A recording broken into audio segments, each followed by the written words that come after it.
Bienvenue au cœur de l'action, le podcast de la ville d'Antibes-Juan-les-Pins.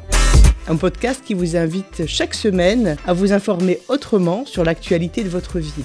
Face à moi, Jean Leonetti, le maire d'Antibes-Juan-les-Pins, celui qui prend les décisions et qui va nous les expliquer. Dans ce nouvel épisode de questions, quels moyens Jean Leonetti met-il en œuvre pour lutter contre les violences routières et l'insécurité? Et la ville d'Antibes est-elle suffisamment accessible aux personnes en situation de handicap? Bonjour Jean Leonetti. Bonjour. Cette semaine, au conseil municipal, vous avez évoqué les temps forts de votre action 2025. Parmi ceux-là, vous avez cité la sécurité et la propreté. Ce sont deux thèmes que vous avez liés. Et moi, ça m'a évoqué cette théorie, vous savez, des criminologues américains, la fameuse théorie de la vitre brisée, qui en gros dit que quand on laisse se dégrader un lieu, ça peut faire le terreau d'une délinquance. C'est pour ça que vous-même, vous liez ces deux sujets. Non, on pourrait s'endormir sur ses lauriers en disant, finalement, la délinquance à Antibes, c'est la seule ville du département où il y a une baisse significative, moins 9%, après une baisse de l'année précédente. On pourrait dire, finalement, les cambriolages ont baissé aussi de presque 9%, et donc dire, tout va bien, voilà. On a mis en place les voisins vigilants, les caméras, une bonne coordination entre la nationale et la municipale. Mais je pense qu'il faut être très vigilant. On voit que certains nombres de villes moyennes ont basculé du jour au lendemain dans une violence ou une délinquance qu'ils n'ont pas pu maîtriser. Donc il faut agir avec le procureur de la République. Et c'est la raison pour laquelle on a fait, comme on le fait régulièrement, un comité organisationnel de la police de proximité, de la délinquance de proximité, parce qu'il faut voir où c'est que ça ne va pas et aller immédiatement corriger la situation.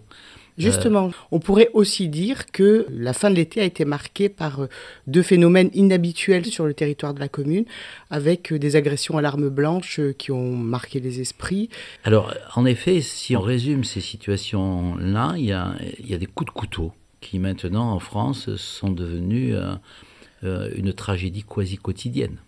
C'est la raison pour laquelle, avec le procureur de la République, on a défini deux cibles. Il y a une cible qui est majeure, c'est diminuer la mortalité sur les routes, diminuer la délinquance routière.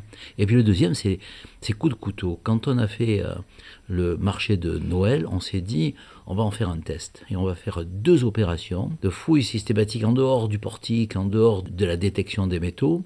Et depuis qu'on fait ces fouilles, on a 50 couteaux qui ont été découverts. Oui. Donc on va continuer. Parce que je pense que le couteau, c'est une arme.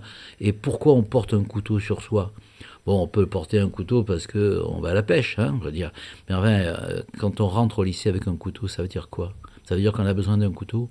Ça veut dire qu'on a une arme sur soi qui peut tuer. Ça veut dire qu'il y a eu des saisies de fait dans l'environnement des lycées ou des collèges ? Non, on a fait des saisies dans l'environnement du marché. Du marché. D'accord. Et on va les poursuivre et on va bien expliquer que c'est un port d'armes.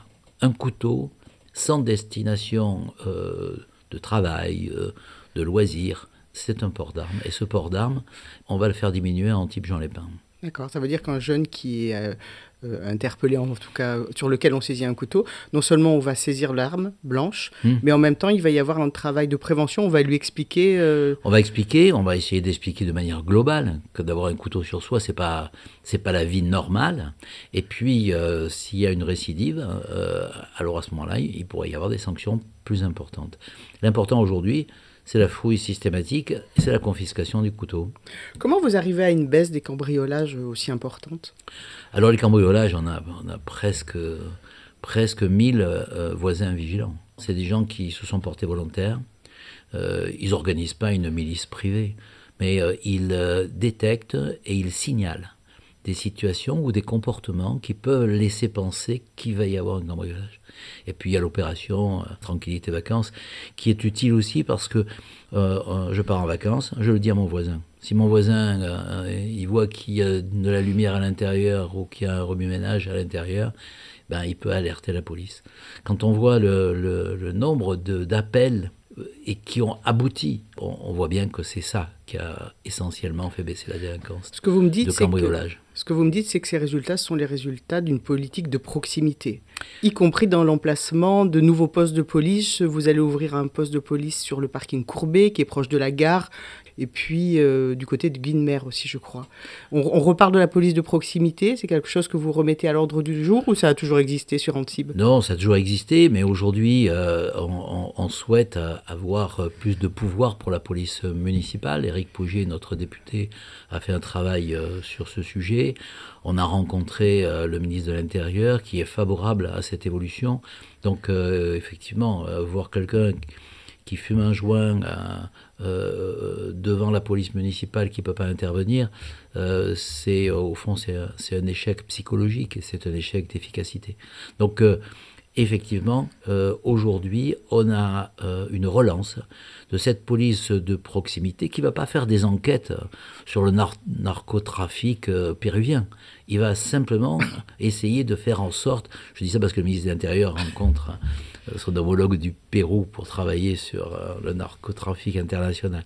Bien sûr, la police de proximité ne fait pas ça, mais elle aboutit à une tranquillité publique que nous souhaitons à Antibes-Juan-les-Pins et dont on a enfin les résultats positifs. Elle agit donc aussi sur le sentiment d'insécurité, ce fameux sentiment d'insécurité. J'y crois pas, moi, au sentiment d'insécurité. Je crois que quand il y a un sentiment d'insécurité, c'est qu'il y a de l'insécurité. Quand une femme dit « moi je peux pas aller de tel endroit à tel endroit, à telle période et dans tel quartier », c'est qu'il y a un problème. Il y a des gens qui me disent, par exemple, on a fait le sondage, les gens se sentent plutôt en sécurité à Antibes-Juan-les-Pins. Mais ils disent deuxième partie de la nuit, dans certaines zones de Juan-les-Pins, je ne suis pas en sécurité, ils ont raison. C'est à ce moment-là, malheureusement, qu'on constate des bagarres, des sorties de boîtes, des sorties de snacks. Et donc, on a effectivement encore beaucoup de travail à faire. Et qu'on le fasse avec efficacité et avec des chiffres qui montrent que ça marche, je trouve que c'est l'élément beaucoup plus important que de faire des grandes déclarations. On fait, ça marche, c'est pas parfait, on continue. Je reviens juste sur la sécurité routière parce que c'était aussi un point fort de votre action. On se souvient du drame du petit Noah qui avait marqué les esprits. Et réellement, quels sont vos moyens d'agir? On a bien compris que vous n'allez pas agir seulement sur la vitesse, mais que cette surveillance, elle se fera aussi sur l'alcool et les stupéfiants au volant. Mais concrètement, vous allez faire quoi? Combien d'actions vous allez mener? Avec qui? Où? Comment? On mène pratiquement une action par semaine. Pas forcément une action sur l'alcool et la drogue, mais sur la vitesse. Il y a toujours 3 facteurs. Il y a la vitesse, et il y a les toxiques, l'alcool et la drogue. Donc il faut les éradiquer. Et il faut dire à Antibes-Juan-les-Pins, vous risquez de vous faire attraper. Je pense qu'on a aussi une stratégie d'organisation routière qui fait qu'on a des zones à 30, on a des zones de partage, on a des radars, donc on a des organisations aussi de la route elle-même, avec des rétrécissements qui obligent les gens à ralentir. On a des dodanes, même si on ne les multiplie pas pour des raisons là aussi de sécurité. Donc je pense que c'est une action qui est globalisée. Mais il faut encore gagner. C'est des vies perdues sur la jeunesse. C'est des vies fauchées que l'on peut prévenir. Voilà. Mais essayons de faire passer dans l'esprit des gens qu'en ville, on roule lentement, on fait attention aux piétons, au vélo. Le vélo fait attention aux piétons et que chacun respecte l'autre. Cette semaine, on célèbre les 20 ans de la loi sur le handicap. On en est où à Antibes de l'accessibilité? Quels moyens on s'est donnés et est-ce qu'il y a encore des choses à faire, à améliorer? C'est une belle loi. C'est une loi qui d'égalité des chances et des droits. Et c'est une loi d'inclusion. Voilà. Les personnes en situation de handicap sont des citoyens à part entière. Et souvent sur ce thème, vous dites, sur le handicap, il faut être exemplaire. La ville d'Antibes doit être exemplaire. Pourquoi? Elle l'est, mais elle n'est pas parfaite. Voilà, elle l'est parce que la preuve, c'est que la flamme des Jeux Olympiques du handicap, elle est passée par Antibes, pour toute la région sud. Si la ville d'Antibes a été choisie dans le handisport, c'est bien parce qu'il y a des efforts qui sont reconnus sur le plan national. Mais on a toujours quelque chose à faire en plus. Alors, cette loi, elle est difficile à appliquer parce qu'elle s'applique d'abord sur les écoles. Je pense que là-dessus, on est irréprochable. Sur les enfants en situation d'inclusion. Vous construisez des ascenseurs dans les écoles, entre autres? Oui, mais regardez comme le regard a changé sur l'enfant en situation de handicap entre guillemets, il y a 20 ans, l'enfant en situation de handicap, on ne le scolarisait pas en milieu normal. Là, on le scolarise en milieu normal et on lui donne les moyens pour l'entourer, pour qu'il ait l'égalité des chances avec les autres enfants. Et regardez aussi le regard qu'il y a eu sur les Jeux Olympiques. Les Français ont vu avec admiration et enthousiasme ce qu'ils regardaient avant avec compassion. Ça a changé le regard. Un regard qui admire, c'est pas pareil qu'un regard qui compatit.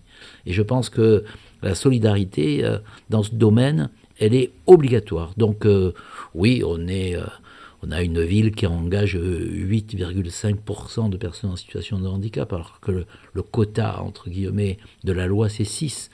Et je signale au passage que ces personnes-là ont 2 fois moins d'arrêt de travail que les autres.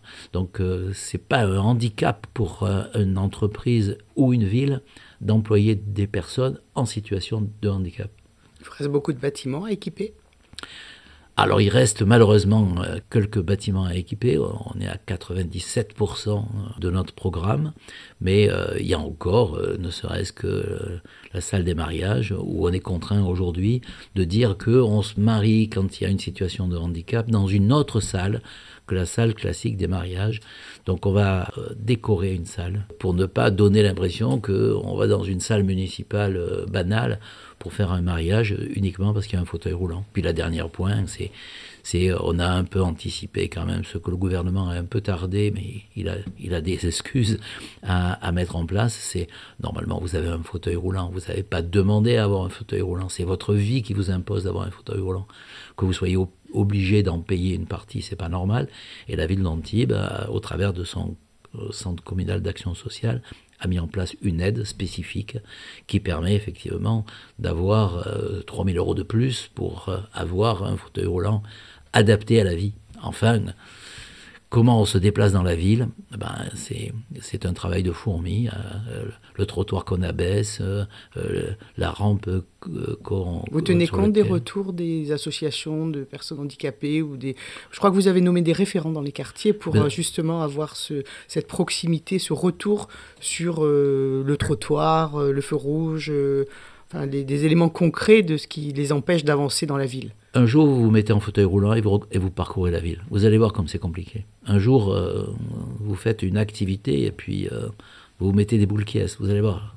Un jour, vous fermez les yeux et vous dites comment je me repère.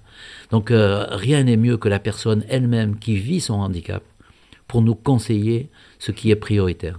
Et donc, c'est effectivement la nouvelle démarche. Dans chaque quartier, il y a un référent handicap qui nous aide à dire ça c'est prioritaire et ça il faut le faire absolument. Et puis ça, on va le faire dans le 2e trimestre au lieu de le faire dans le 1er trimestre.